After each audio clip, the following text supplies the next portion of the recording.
પ્રેશરમાં. ગુજરાતના ખેડૂતો માથે ફરી માવઠાનું જોખમ. 16 જિલ્લામાં ભર શિયાળે માવઠું ત્રાટકી શકે. હાજા ગગડાવતી ઠંડી વચ્ચે ગુજરાતના ખેડૂતો માથે માવઠાનું જોખમ ઊભું થયું છે. એક તરફ ઠંડી બોકાસા બોલાવી રહી છે, ગાઢ ધુમ્મસના કારણે ખેડૂતોની ચિંતા વધી ગઈ છે, ત્યારે માવઠું પાકની પથારી ફેરવવા માટે આવી રહ્યું છે. હવામાન નિષ્ણાત અથરિયા શેટ્ટીએ આગાહી કરી છે કે 16 જિલ્લામાં તોડાઈ રહ્યું છે માવઠાનું જોખમ. આવતીકાલથી 3 દિવસ રહી શકે છે માવઠાનું જોખમ. 2 ફેબ્રુઆરીએ વધુ રહી શકે છે માવઠું. દક્ષિણ તરફ વધતા વેસ્ટર્ન ડિસ્ટર્બન્સની અસરે ઉત્તર મધ્ય અને દક્ષિણ ગુજરાતમાં સાબરકાંઠા, મહેસાણા, અરવલ્લી, અમદાવાદ, ગાંધીનગર, મહીસાગર, પંચમહાલ, દાહોદ, ખેડા, આણંદ, છોટાઉદેપુર, વડોદરા, ભરૂચ, નર્મદા, ભાવનગર અને સુરતમાં પણ માવઠાના એંધાણ છે. મોટાભાગે સવાર અને સાંજે થઈ શકે માવઠું, તો રાજ્યભરમાં રહી શકે વાદળછાયું વાતાવરણ.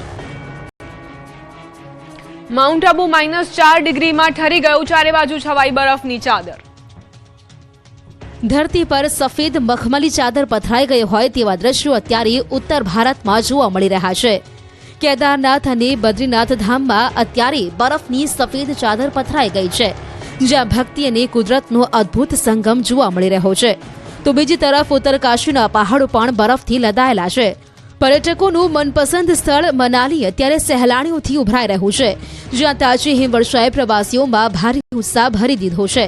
આ તરફ કાશ્મીરનું ગુલમર્ગ પણ પાછળ નથી, ત્યારે રસ્તા પર અને પહાડો પર બરફના થર જામી ગયા છે, જેની સીધી અસર મેદાની વિસ્તારોમાં જોવા મળી રહી છે. ગુજરાત નજીકનું પર્યટન સ્થળ માઉન્ટ આબુ જમ્મુ કાશ્મીર બની ગયું છે. રાજસ્થાનના હિલ સ્ટેશન માઉન્ટ આબુમાં -4 ડિગ્રીએ પારો પહોંચી જતા ચારે બાજુ બરફની ચાદર પથરાઈ છે. પોલો ground, ચાચાઈન garden retreat, હેટમજી, Chandmari, Delwada, Achalgarh અને ગુરુ શિખર જેવા સ્થળોએ બરફ જામ્યો છે. ઉદ્યાનો અને મેદાનો પર હળવી બરફની ચાદર જોવા મળી રહી છે. છેલ્લા 31 વર્ષમાં પહેલીવાર જાન્યુઆરીમાં આવા બર્ફીલા દ્રશ્યો જોવા મળ્યા, જેની પ્રવાસીઓ મજા લૂંટી રહ્યા છે. આગ ઝરતી તેજી બાદ સોના ચાંદીના ભાવમાં 30,000 સુધીનો ઘટાડો.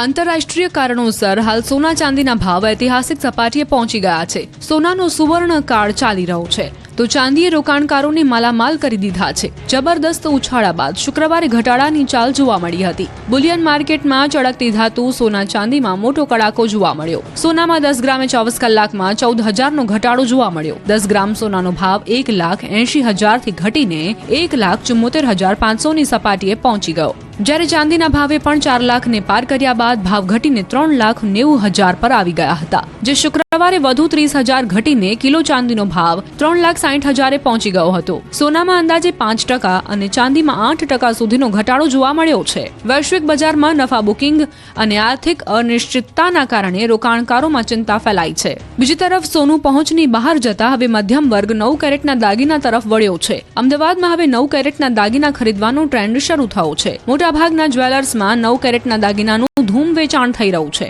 9 કેરેટ સોનાની જ્વેલરીમાં 37% શુદ્ધ સોનું હોય છે. હાલ 9 કેરેટ સોનાનો ભાવ 60,000 થી 65,000 રૂપિયા છે. દ્વારકાનું જામખંભાળિયા યાર્ડ ફરી મગફળીથી છલકાયું. સારા ભાવ મળતા ખેડૂતો ખુશખુશાલ. આ દ્રશ્યો દ્વારકાના છે, જ્યાં ખંભાળિયા માર્કેટિંગ યાર્ડમાં ખેડૂતોએ મહા મહેનતે પકવેલી મગફળીની ઢગલા મોઢે આવક થઈ છે. હાલ સોનાના ભાવમાં ખૂબ તેજી છે, ત્યારે ખેડૂતો માટે પણ સોના સમાના મગફળીના ભાવમાં પણ તેજી છે. પરિણામે ખેડૂતોને ખુલ્લા બજારમાં 20 કિલો એટલે કે મણ દીઠ 1200 રૂપિયાથી લઈને 1750 રૂપિયા સુધીના ભાવ ઉપજી રહ્યા છે. મગફળીના આટલા ઊંચા ભાવ મળતા ખેડૂતોના ચહેરા પર સ્મિત છે. ચાલુ વર્ષે છેલ્લે થયેલા માવઠાથી ખેડૂતોએ નુકસાની વેઠવી પડી હતી. જોકે હાલ મગફળીના સારા ભાવ મળી રહ્યા હોવાથી ખેડૂતોને એ નુકસાનીમાં થોડી રાહત જરૂર મળશે એવી આશા છે. સિંગતેલના ભાવ આસમાને પહોંચ્યા. મહિનામાં ડબ્બે 200 રૂપિયાનો વધારો. રાજકોટમાં ખુલતા બજારે ફરીથી ખાદ્યતેલના ભાવમાં ભડકો થયો છે. ખાદ્યતેલના ભાવમાં સતત બીજા દિવસે વધારો ઝીંકવામાં આવ્યો છે. સિંગતેલ અને કપાસિયા તેલના ભાવમાં ડબ્બે 50 રૂપિયાનો વધારો કરાયો છે. છેલ્લા 30 દિવસમાં સિંગતેલના ભાવમાં 200 રૂપિયાનો વધારો કરવામાં આવ્યો છે. આમ નવા ભાવ સાથે સિંગતેલના 15 કિલો ડબ્બાના ભાવ 2950 થી 3000 સપાટીએ પહોંચી ગયા છે, તો કપાસિયા તેલના ડબ્બાના નવા ભાવ 2,385 રૂપિયા નોંધાયા છે। ગયા વર્ષે જાન્યુઆરી મહિનામાં 15 કિલો સિંગતેલના ભાવ 2500 રૂપિયાની આસપાસ હતા। ગયા વર્ષની સરખામણીએ આ વર્ષે આ સમયે 15 કિલો સિંગતેલના ભાવમાં 500 રૂપિયા જેટલો વધારો। આ વર્ષે કમોસમી વરસાદના કારણે સારી ગુણવત્તાની મગફળી ઓછી આવી રહી છે, તો મગફળીના બિયારણની ખરીદી ચાલુ હોવાથી મગફળીના ભાવ ઊંચા છે। હાલ 4500 કિલો મગફળી 3600 રૂપિયાએ મળી રહી છે, તો 15 કિલો સિંગતેલના ડબ્બા માટે 45 કિલો જેટલી મગફળીની જરૂર પડે છે। આ બધા કારણે હાલ સિંગતેલ સામાન્ય વર્ગની પહોંચની બહાર પહોંચી ગયો છે। ગુજરાતની જનતા માટે તેલનો ભાવ હવે અસહ્ય બની રહ્યો છે। જૂનાગઢના આપના જિલ્લા પ્રમુખ હરેશ સાવલિયાની પાસા હેઠળ ધરપકડ, અમદાવાદ જેલ મોકલાયા। જૂનાગઢ જિલ્લામાં આમ આદમી પાર્ટીના પ્રમુખ અને સ્થાનિક રાજકારણમાં જાણીતા ચહેરા એવા હરેશ સાવલિયાની મુશ્કેલીમાં સતત વધારો થઈ રહ્યો છે। મોડી રાત્રે અંદાજે 2 વાગે જૂનાગઢ લોકલ ક્રાઇમ બ્રાન્ચે હરેશ સાવલિયાની ભેસાણ ખાતેથી પાસા હેઠળ ધરપકડ કરી। ધરપકડ બાદ પોલીસ કાફલા દ્વારા તેમને તાત્કાલિક અમદાવાદની સાબરમતી જેલ ખાતે ખસેડવામાં આવ્યા। આ સમાચાર વાયુ વેગે પ્રસરતા જિલ્લાના રાજકારણમાં ગરમાવો આવ્યો। નોંધનીય છે કે હરેશ સાવલિયા સામેની કાયદેસરની કાર્યવાહીની શરૂઆત વિસાવદર તાલુકાના માડાવડ મગફળી ખરીદ કેન્દ્ર પર થયેલા હોબાળાથી થઈ હતી। ડિસેમ્બર 2025ના અંતિમ સપ્તાહમાં હરેશ સાવલિયા અને તેમના સાથીઓ પર મગફળી કેન્દ્ર ખાતે ખેડૂતો પાસેથી કથિત રીતે પૈસા ઉઘરાવવા દાદાગીરી કરવાનો આક્ષેપ થયો હતો। આ ઘટનામાં એક મહિલા શ્રમિક સાથે ગેરવર્તણૂક કરવાના અને જ્ઞાતિસૂચક અપશબ્દો બોલવાના આરોપસર વિસાવદર પોલીસ મથકમાં તેમની વિરુદ્ધ એટ્રોસિટી અને છેડતીની કલમો હેઠળ ગંભીર ફરિયાદ નોંધાઈ હતી। આ મામલે તેમની ધરપકડ કરી જૂનાગઢ જેલમાં રાખવામાં આવ્યા હતા। આટકોટમાં પૂરપાટ જતી કાર પુલ પરથી નીચે ખાબક્યા બાદ આગનો ગોળો બની 3 શિક્ષકો જીવતા હોમાયા। રાજકોટના આટકોટ ગોંડલ રોડ પર પૂરપાટ જતી કાર અકસ્માત બાદ પુલ નીચે ખાબકી ગઈ, જે બાદ કાર આગનો ગોળો બની જતા કારમાં સવાર છોટાઉદેપુરના 3 શિક્ષક જીવતા ભૂંજાયા। આશા ચૌધરી, નીતા પટેલ તેમજ પ્રયાગ બારિયા નામના શિક્ષકો આજે કારમાં સવાર થતા આટકોટથી ગોંડલ તરફ જઈ રહ્યા હતા। તે સમયે દડવા નજીક કાર પુલ નીચે ખાબકી ગઈ, જે બાદ જોતજોતામાં કારમાં આગ લાગી। આગ એટલી પ્રચંડ હતી કે 3 શિક્ષકો કારની બહાર નીકળે તે પૂર્વે જ કાર લોક થઈ ગઈ હતી, એટલે કારની બહાર નીકળવા ન મળતા આખી કાર આગની લપેટમાં આવી જતા 3 શિક્ષકો કારમાં જ બળીને ભડતું થઈ ગયા। આ અંગેની જાણ થતા લોકોના ટોળે એકત્ર થયા। પોલીસ અને ફાયરની ટીમને જાણ થતા પહોંચીને પાણીનો મારો ચલાવ્યો। આગ પર કાબુ મેળવ્યા બાદ કારના દરવાજાઓ તોડીને કારમાંથી ભડતું થઈ ગયેલા શિક્ષકોની લાશને રાજકોટ ખાતે ખસેડવામાં આવી। પોલીસના જણાવ્યા અનુસાર આશા ચૌધરીનો પુત્ર ગોંડલ સ્વામિનારાયણ ગુરુકુળમાં ધોરણ 10માં અભ્યાસ કરે છે। પુત્રની તબિયત સારી ન હોવાથી તેને લેવા માટે પોતાના સાથી શિક્ષકો સાથે ગોંડલ આવી રહ્યા હતા, તે દરમિયાન આ ઘટના બની। રાજકોટમાં જ્વેલરી શોરૂમમાં મહિલાએ કરી ચોરી। રાજકોટ શહેરમાં ધોળા દિવસે એક મહિલાએ સોનાના શોરૂમમાં દાગીનાની ચોરી કરી। શહેરના યાજ્ઞિક રોડ પર આવેલા બલવાના જ્વેલરી શોરૂમમાં ચોરી કરી હતી। 23 જાન્યુઆરીના રોજ અજાણી મહિલાએ શોરૂમ સ્ટાફની નજર ચૂકવીને ગોલ્ડ અને ડાયમંડ્સ ડિસ્પ્લે ટ્રેનમાંથી ચોરી કરી હતી। 27.59 ગ્રામ 22 કેરેટની સોનાની ચેન ચોરી મહિલા ફરાર થઈ ગઈ હતી। સમગ્ર મામલે શોરૂમના મેનેજર વિજય બુલચંદાણી દ્વારા પોલીસ ફરિયાદ કરવામાં આવી છે। દ્રશ્યોમાં જોઈ શકાય છે કે એક મહિલા ગ્રાહક બનીને આવે છે અને સોનાની ચેન ખરીદવાના નામે ચેન તફડાવી લે છે અને પછી ચૂપચાપ નીકળી જાય છે।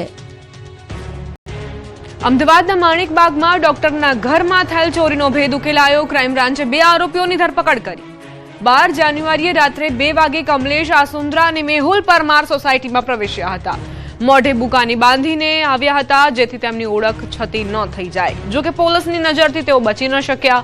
20 દિવસમાં પોલીસે ચોરીનો ભેદ ઉકેલી લીધો। ચોર પાસેથી 1.75 લાખની કિંમતના મુદ્દામાલ મળી આવ્યો છે, જેમાં 45 લાખ રોકડ, 2 કિલો સોનું અને 550 ગ્રામ ચાંદી જપ્ત કરાયું। પોલીસે આરોપીઓ પાસેથી તમામ મુદ્દામાલ રિકવર કર્યો છે। આરોપી કમલેશ સામે અગાઉ પણ 10 જેટલા ચોરીના ગુના નોંધાયેલા છે।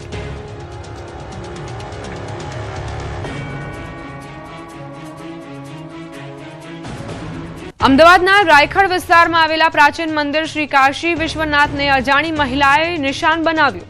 મંદિરમાંથી એક મહિલા દ્વારા ચાંદીના મુકુટની ચોરી કરવાની ઘટના સામે આવી છે, જેથી મંદિરના ટ્રસ્ટીએ સીસીટીવી ફૂટેજના આધારે અજાણી સ્ત્રી સામે ગાયકવાડ હવેલી પોલીસ સ્ટેશનમાં ફરિયાદ નોંધાવી છે। સીસીટીવી ફૂટેજમાં કેદ થયેલી આ ઘટનામાં જોઈ શકાય છે કે મહિલાએ ભગવાનને પણ છોડ્યા નહોતા। અત્યંત ચાલાકીપૂર્વક આખી ટ્રીક અજમાવી હતી। તે મંદિરના ગર્ભગૃહમાં પ્રવેશીને લગભગ 2 મિનિટ સુધી ભક્તિમાં લીન હોવાનો ઢોંગ કરતી રહી। મહિલાને જેવી તક મળી કે તરત જ ભગવાનનો ચાંદીનો મુકુટ ઉઠાવીને રફુ ચક્કર થઈ જાય છે।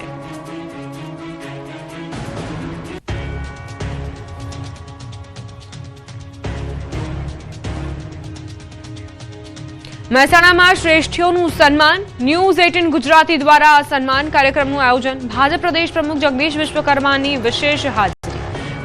તો સન્માન કરતા પહેલા આવી રાજ્યની પ્રતિષ્ઠિત ચેનલ ન્યૂઝ 18 એનું આંકલન કઈ રીતે કર્યું હશે, એનું એસેસમેન્ટ કર્યું હશે અને પછી બધાને સિલેક્ટ કર્યા હશે કે આ લોકોનું સન્માન કરવું જોઈએ. આ સન્માન પાછળનો ભાવાર્થ શું એમ? તો કોઈ પણ વ્યક્તિ જીવનની અંદર કોઈ પણ સારું શ્રેષ્ઠ કાર્ય કરે, કોકના માટે ઉપયોગી થાય, એના જીવનની અંદર એને મળેલી તક નો ઉપયોગ કરી એ સમયનો સદુપયોગ કરે અને આવા વ્યક્તિને સમાજ જીવનમાંથી શોધવા અને એને એક પ્લેટફોર્મ આપવું, ને પ્લેટફોર્મ પર લાવ્યા પછી આ મોમેન્ટો આપવો, એનું સ્વાગત કરવું, સન્માન કરવું અને સમાજની અંદર બીજા લોકો એમાંથી પ્રેરણા મેળવે. કાંતિભાઈનું સ્વાગત થાય, નટીજીનું સ્વાગત થયું, કોઈ પણ વ્યક્તિનું, ગિરીશભાઈનું સ્વાગત થયું, સરદારભાઈ આપણું સ્વાગત થાય. તો સ્વાગત થાય તો સમાજના લોકો, આપણી બાજુના સરાઉન્ડિંગ લોકો એમાંથી પ્રેરણા લે કે કેમ ભાઈ નટુજીનું સ્વાગત કર્યું, કેમ રમેશભાઈનું સ્વાગત થયું, શેના માટે સન્માન કર્યું. આ પદ્મશ્રી એવોર્ડ મળે છે તો આપણે કદાચ જોઈએ કે કેમ પદ્મશ્રી એવોર્ડ એમને જ મળ્યો એમ. એની પાછળની વિચારધારા આપણે સમજીએ કે કન્સલ્ટન્સી કોઈ પણ વ્યક્તિએ કોઈ સમાજ સેવા કરી હોય તો માત્ર એક દિવસ માટે કરે એટલા માટે નહીં, પણ કન્ટિન્યુઅસલી સમાજ સેવા કરતા કરતા કરતા આખી જિંદગી ખર્ચી નાખી હોય અને ત્યારે આ સ્ટેજે પહોંચે છે. અને આ સ્ટેજે પહોંચ્યા પછી સમાજ દ્વારા, કોઈ સામાજિક સંસ્થા દ્વારા અથવા રાજ્યની પ્રતિષ્ઠિત ન્યૂઝ ચેનલ જ્યારે સ્વાગત કરતી હોય અને એમાં મારે જવું જોઈએ અને એટલા માટે આ વિચાર, આ ગૌતમને હું બેઠા હતા, ગૌતમને તું શું કરા મને ધક્કો ખવડાવે છે મહેસાણા. મંકે સાહેબ તમે ત્યાં આવશો ને તો તમારાથી ઘણા બધા પ્રેરણા લેશે. મેં તું મારાથી પ્રેરણા લે કે ના લે, બાકી જેનું સન્માન થવાનું છે એનામાંથી હું ચોક્કસ પ્રેરણા લેવાનો છું આજે. એટલે જેનું સન્માન થઈ રહ્યું છે એમાંથી પ્રેરણા લેવા માટે સન્માનિત કરવાનો કાર્યક્રમ તો છે જ, પણ એમાંથી હું કંઈક નવું શીખું અને એટલા માટે જ ખાસ અહીંયા આવ્યો છું. વધારે સમય આપણું ગુજરાતમાં આગળ વધીએ. જામનગરના ખંભાળિયા બાયપાસ નજીક ચાલુ કારમાં આગ લાગતા દોડધામ મચી. 4 લોકોનો આબાદ બચાવ થયો. રોડ પર દોડતી પૂરપાટ કારમાં અચાનક ધુમાડા નીકળવા લાગતા 4 લોકો તુરંત બહાર નીકળી ગયા. બાદમાં આગે વિકરાળ સ્વરૂપ ધારણ કરતા આખી કાર બળીને ખાખ થઈ ગઈ હતી. ભડભડ સળગતી કારના દ્રશ્યો જામનગરના છે. ખીજડીયા બાયપાસ ચોકડી પાસેથી પસાર થઈ રહેલી કારમાં અકસ્માતે આગ લાગી હતી. શોર્ટ સર્કિટના કારણે લાગેલી આ આગે થોડી જ વારમાં વિકરાળ સ્વરૂપ ધારણ કરી લીધું હતું, જેના કારણે કાર સંપૂર્ણપણે બળીને ખાખ થઈ ગઈ હતી. આ કારમાં તેના માલિક ભીમશીભાઈ સહિત કુલ 4 વ્યક્તિઓ સવાર હતા. કારમાં શોર્ટ સર્કિટ થતા જ તેઓ તાત્કાલિક કારમાં બહાર નીકળી ગયા હતા, જેના કારણે કોઈ જાનહાનિ થઈ ન હતી અને તમામ લોકો સુરક્ષિત રહ્યા હતા. કાર અગનગોડામાં ફેરવાઈ જતા આસપાસના વાહન ચાલકો થંભી ગયા હતા અને ઘટના સ્થળે લોકોનું ટોળું એકત્ર થઈ ગયું હતું. આગની જાણ થતા જ ફાયર બ્રિગેડની ટીમ તાબડતોબ ઘટના સ્થળે પહોંચી ગઈ હતી. ફાયર બ્રિગેડની ટીમે પાણીનો મારો ચલાવી આગને કાબૂમાં લીધી હતી. જોકે આગ કાબૂમાં આવે તે પહેલા જ કારને ઘણું નુકસાન થઈ ચૂક્યું હતું. પ્રાથમિક અનુમાન મુજબ ઇલેક્ટ્રિક વાયરિંગમાં શોર્ટ સર્કિટ થવાથી આગ લાગી હતી. સુરતમાં 3 વીઘામાં ફેલાયેલા વેસ્ટેજ કાપડના ગોડાઉનમાં આગથી 5 કિલોમીટર દૂરથી ધુમાડાના ગોટે ગોટા દેખાયા. સુરત શહેરના ચેવાડી આવેલા એકલેરા ચોકડી પાસે કાપડના ગોડાઉનમાં ભીષણ આગ ફાટી નીકળતા અફરાતફરીનો માહોલ સર્જાયો હતો. સુરતના ડિંડોલી અને ભેસ્તાન વચ્ચે એકલેરા ચોકડી નજીક આવેલા વેસ્ટેજ કાપડના ગોડાઉનમાં વહેલી સવારે આગ લાગી હતી. કપડાના કારણે ગણતરીના મિનિટોમાં જ આગે વિકરાળ સ્વરૂપ ધારણ કર્યું હતું. આગ એટલી વિકરાળ હતી કે તેના ધુમાડાના ગોટે ગોટા 5 કિલોમીટર દૂરથી પણ સ્પષ્ટ જોઈ શકાતા હતા.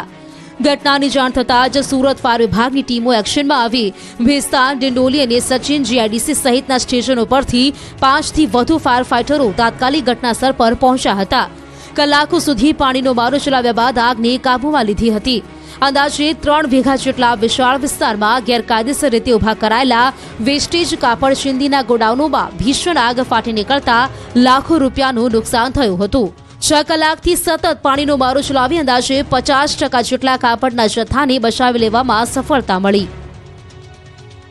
ગુજરાત યુનિવર્સિટીના કર્મચારીઓ અનિયમિત આવતા એનએસયુઆઈએ વિરોધ કર્યો.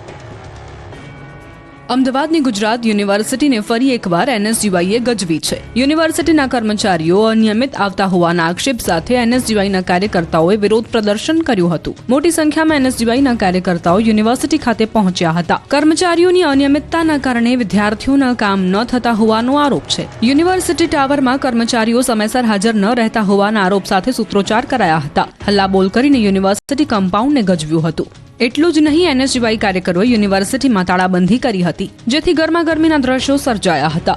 યુનિવર્સિટીને પોલીસ બોલાવવાની ફરજ પડી હતી. પોલીસે કાર્યકરોને વિરોધ કરતા અટકાવતા કાર્યકરો અને પોલીસ વચ્ચે ચકમક થઈ હતી. પોલીસે કાર્યકરોની અટકાયત કરી હતી. ટીંગાટોળી કરી પોલીસ ડબ્બામાં બેસાડ્યા હતા.